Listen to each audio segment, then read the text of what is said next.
Laurel, thank you so much for being on the Stepsero podcast. I appreciate your time. Yeah, so happy to be here. You have a very interesting profile. Your expertise lies, correct me if I'm wrong, in performance optimization, specifically in high pressure environments, which gives you, I would say, a no nonsense approach to well being. And Right. most of us lack that in a way. So, if that's all right, let's kick off with the overall connection between well-being and performance. I know it's a topic that is very dear to you and certainly something I'm very interested in. As obvious as it sounds, I do believe that this is a very underrated conversation. Mhm. People think they know about it, but the one thing is to know about it, one thing is to actually implement it, as we know. So Yeah. what do you think is the most misunderstood part of this connection? What is something that most executives or companies are actually missing about the relationship between well-being and performance? What a great question. I mean, honestly, I think a lot of people kind of not really intentionally, but kind of unintentionally, they separate them. And they Hmm. think that to perform well, and this is on average, so this is not by any means, there's obviously not everybody thinks this way. But on average, what I see is a lot of people think that to be a high performer means work a lot and dedicate every moment to doing work and mastering their craft, whatever that craft may be. And that's what makes you a high performer. And what a lot of people miss is the connection between your health and performance. You know, if we think about cognitive skills and the way your brain works, some people equate your brain to like a muscle in itself. And that means it needs fuel and it needs to rest, it needs recovery. It needs a lot of things to be optimal. And your brain is what's driving high performance in a lot of, corporate work and in the world. And so if we don't take care of ourselves, we're actually not really setting ourselves up to be high performers, even if your job is not physical.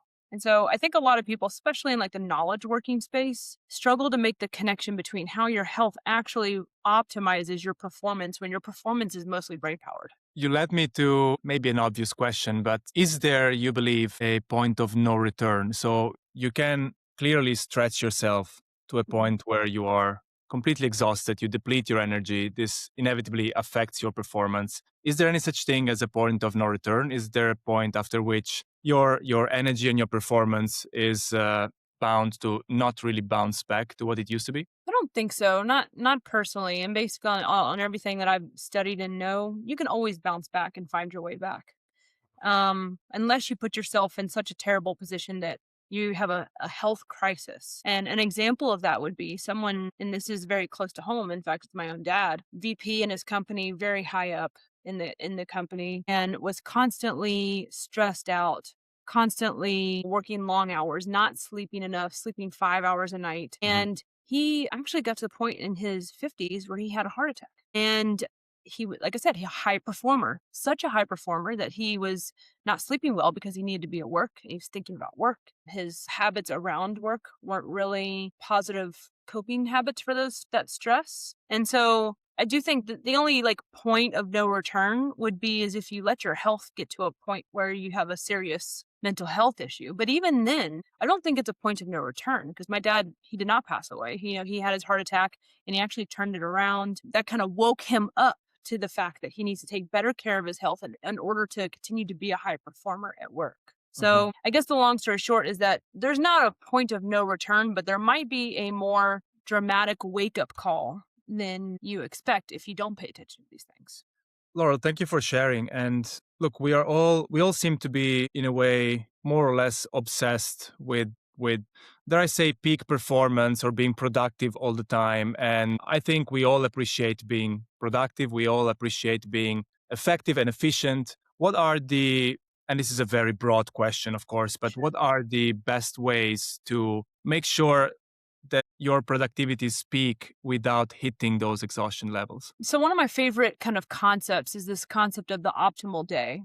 And what that means is really understanding uh your sleep wake cycles and where your energy is throughout the day. And everybody's slightly different. There's times where, there's usually patterns. That's what sleep wake cycles are. They're patterns in your waking and sleeping hormones. And so we all have like a pattern where we feel most alert, where we feel drowsy, where we feel energized, and where we are ready to go to sleep. And they vary. And the better people can kind of understand their cycles and then leverage them, the more productive they're going to be.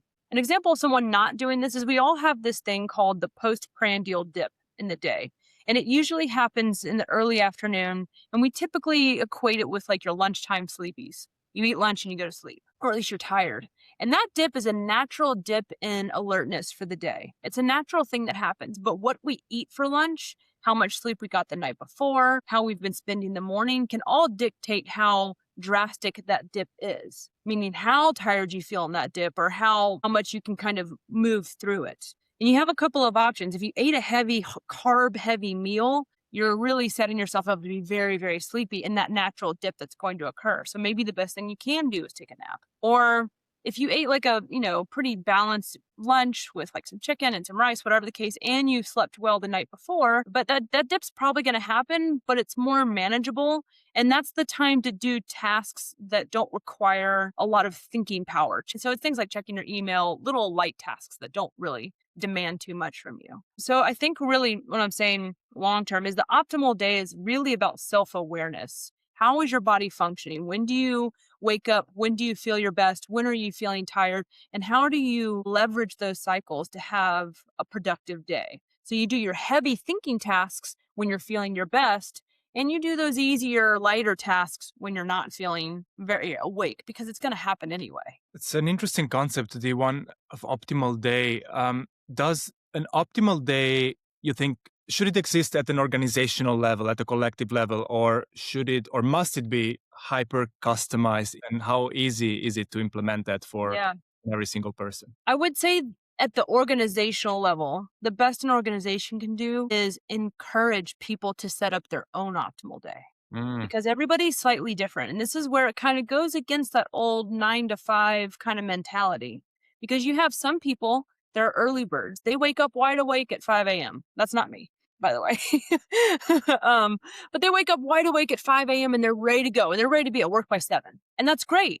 And they should be able to do that. And they should be able to work early mornings and do their best thinking work at 7 to 9 a.m. when they're feeling super energized, and then plan out their day according to their sleep wake cycles. But then some people are your night owls, and they always get the worst end of the deal. Night owls are the people that like to stay up till 1 or 2 in the morning. It's natural for them, and they naturally want to sleep till 9 or 10 in the morning. So their whole sleep cycle is shifted. And the reason they get the usually traditionally have gotten the worst end of the deal is because the working world's not set up for them. They are usually forced to get up at 6, 7, 8 in the morning to go to work and work a normal 9 to 5 ish schedule on average. Not everybody, and that's traditional.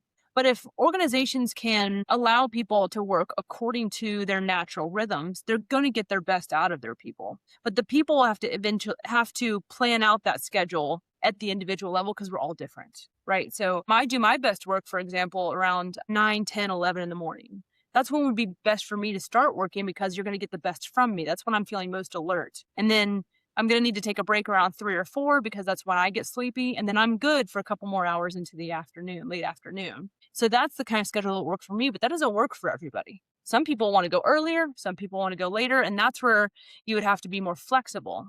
But at the organizational level, allowing people to work according to what comes naturally for them in their circadian rhythm, that's the scaled thing that an organization can do, is create that space for people to work according to what feels natural for them. I've always been curious about that because I am exactly as you described. I believe I'm the most productive probably between 10:30 and noon, and then of course, like, I also have this natural dip. I'm Italian, so I usually eat pasta at lunch, and that's not helpful.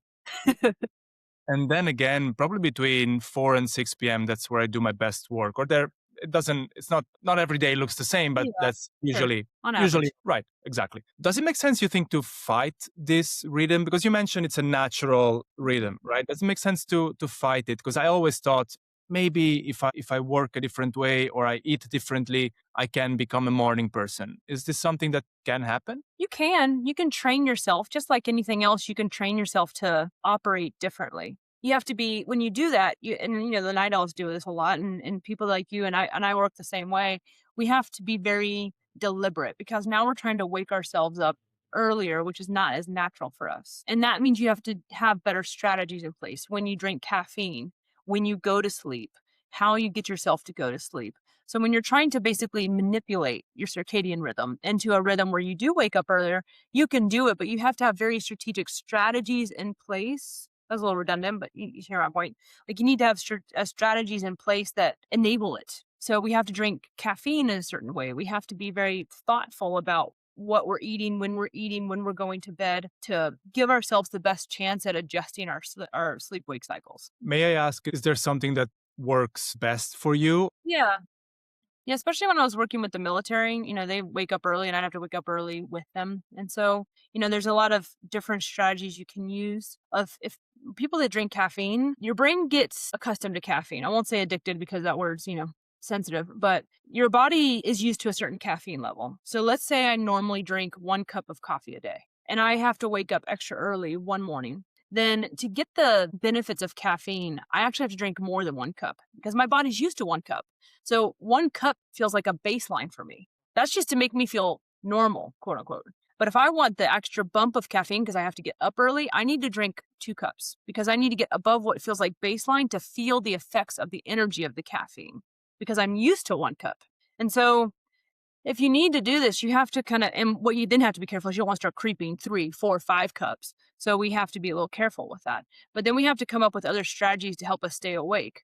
Because like if I have to wake up early at 5 in the morning to go work with soldiers, and then I'm going to start to feel sleepy earlier, right? Like 11, instead of my dip happening at 1 or 2 in the afternoon, now my dip happens at 11 because I've shifted my whole schedule early. So I need to have different strategies to deal with that. Do I need to, and the best strategies for that, which is to your question, are either one, take the nap if you can, or two, get your blood pressure up, get your blood pumping, go on a walk, get in sunlight because your body, your sleep and wake cycles are based on sunlight. So if I go outside and I go on a walk and I see the sun, my body will regulate itself. I get the benefits of sunlight, I get my blood pumping, and I get outside, I can wake myself back up. So I would say, like, to answer your question a little more concretely, I would say very strategic use of caffeine and then either a nap or a walk in the middle of the day to help keep the system going.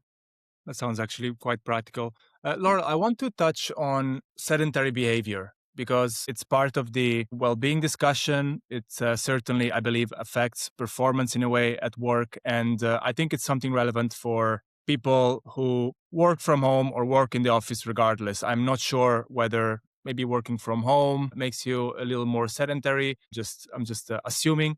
But regardless, we all have a bit of a couch potato syndrome, and Mhm. we tend to knowledge workers, of course, we tend to sit most of the day, then we go home, we sit on the couch, and that's pretty much most of our day unless we practice some sports at a regular pace or anything like that. How impactful is sedentary behavior in this context between the relationship between well-being and performance? Yeah. I mean, you're not wrong that at least to the research I've done, sedentary behavior in remote workers is extremely high.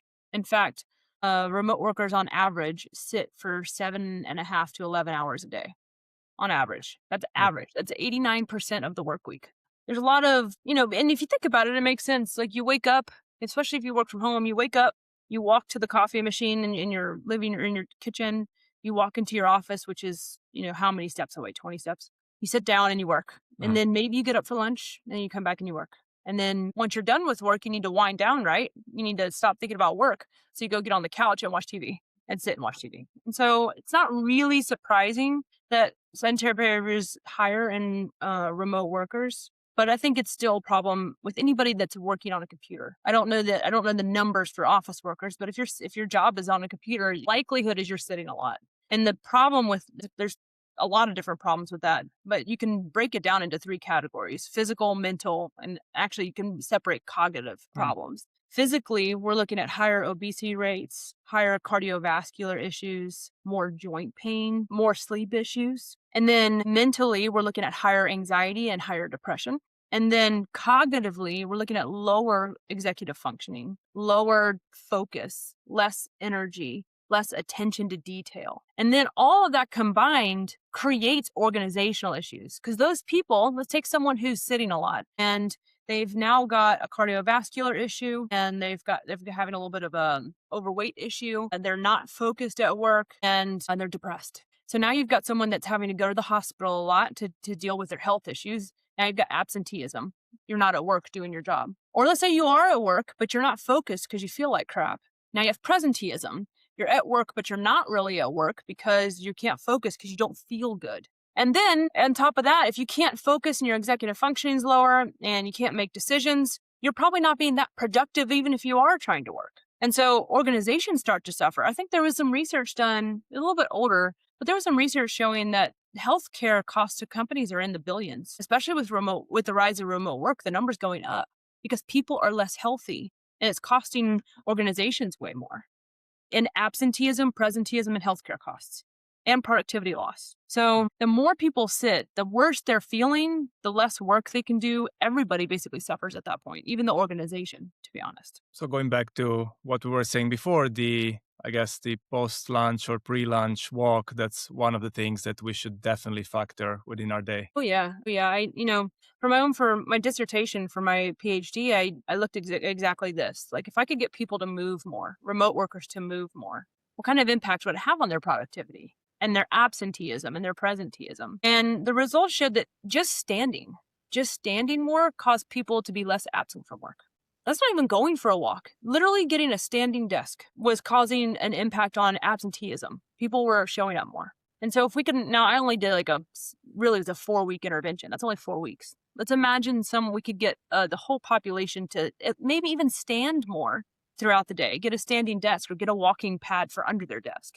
What kind of impact that would have? Because we know that movement causes blood flow to the brain, which means we get more access to more cognitive functions. We know that movement improves mental health. That's a well-documented finding. And obviously, the more we move, the more we positively impact our physical health, meaning lower risk of obesity, lower risk of heart disease. And I think the problem is some people think when I say physical activity, that means they need to go to the gym and work out. They need to go do CrossFit and die on the ground after doing a million burpees. But that's really not it. I mean, my study showed that just like I said, just standing, just stand up, just don't sit for a few hours a day. And it can already have positive impact on all 3 areas that we've discussed. And so I think that's the main thing to get across is it's not sit or go do sport.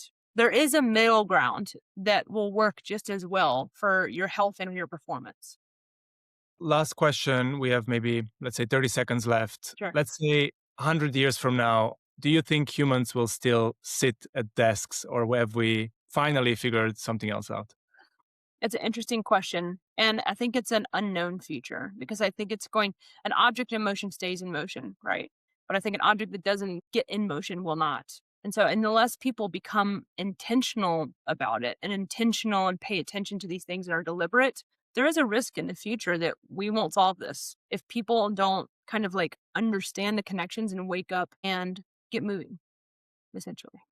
Laurel, thank you so much for your time. It was fun, and I hope we get to do this again soon. Thanks, Mateo. Yep, let's do it again sometime.